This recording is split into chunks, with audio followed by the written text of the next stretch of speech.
you have experience that people don't really note, and the fact that you've been unified champion, you've seen what Ruiz went through, having the spotlight thrust on him. It's been almost a year since Usyk's been champion. With all the spotlight and all the things happening in his life, what are the pitfalls of rising so high in the spotlight so quickly? The fast pace, like, it's weird because like now in this lifestyle, you know, you want to get likes, you want to be known. But I don't think, to be fair, let me start. Usyk ain't that type of person in it. I don't think. You know what I'm trying to say? We don't know. We don't know him in private. Yeah. What do they say? Instagram versus reality. That's right. Yeah, so in reality, I don't know what he's like, but through like his socials, he seems like a subtle guy. So I don't think he'll get trapped in those trappings of success.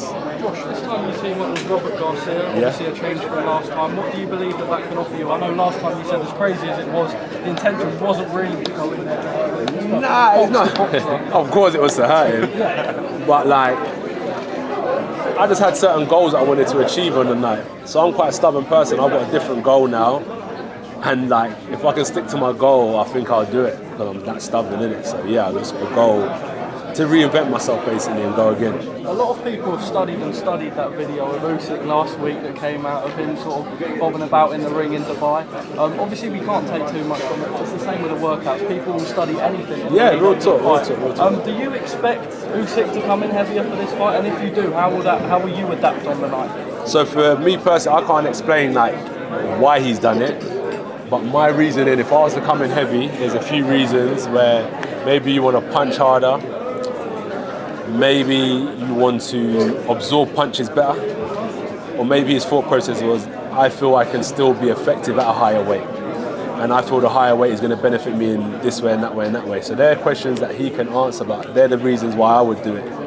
To put on more weight, to take more punches, to be able to punch harder, or maybe I just felt I wasn't big enough to compete with the big guys. You've named Canelo as your favorite fighter. Now you're trained by a Mexican American. What's the Mexican culture like in the boxing gym? And will we see a Mexican style Anthony Joshua on Saturday night? We'll see the African style, the life. That's all that matters. Yeah, like.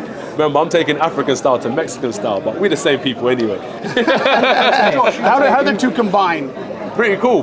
Both like hard-working people. I like Mexican music. I don't have too many tacos and stuff like that. I'm sticking to a strict regime. But I respect like the Mexican culture in boxing. Yeah, man. I respect it. AJ came up to scratch yesterday. They open workout. What's the attitude? I don't know, Big Boy Scrap's the one and only. I couldn't actually tell you, I haven't even fought that far. It's one of those things that I haven't made a priority until last minute. Thank you, everybody. We've got to go. Anthony, in the build up to this fight, people have spoken about what you might need to do differently. But what do you think Alexander might do differently? Work harder. You need to work harder to beat me. People are saying that for Robert Garcia, for you as well, he's going to try and bring that dog out of you. Is that something which you think you've seen? Boxing's a dog fight at the end of the day. It's in me, right? If you're a boxer, you've got to have dog in you. So yeah, it never left anyway. Josh, one day will we get that Wembley thing? You go, mate. Let's go. Thank you so much. Come on. I'll take credit if we do. We're going to thumbnail shot before we go check. Radio right here with Anthony Joshua. Yeah, that's a great question, For some people, they're atheists, innit? So they won't understand what I'm trying to say here. But I was brought up in a religious home, innit? So for me personally, bro, being amongst like prayerful people, right? Honestly, until you come here, you'll see that people are prayerful. So in the gym, they've got an area like it's open, but it's good to see the brotherhood. And there was a night where I couldn't sleep, and probably like 4 a.m.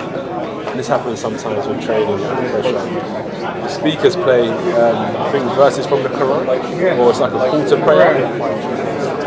So I get out of my bed and I'm like, let me start praying. And since I've been here, I've prayed like every day, bro. Every day. Like, it's definitely helped me become closer to God. Whether you're a believer or not, whether you're someone who meditates, but it's definitely helped me mentally become closer to my spiritual self as well.